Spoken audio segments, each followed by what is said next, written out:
Hi, I'm Samantha from Metropolitan. In this video, I'm going to take you through a step-by-step guide on how to measure for your kitchen remodeling project.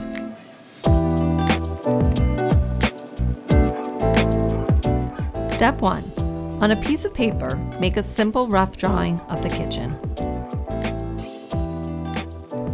Step 2.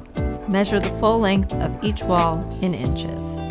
Then each segment of each wall, including the depth. Step 3. Identify openings, including windows and doors.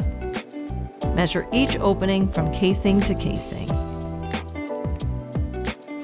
Step 4. Measure the ceiling height. Step 5.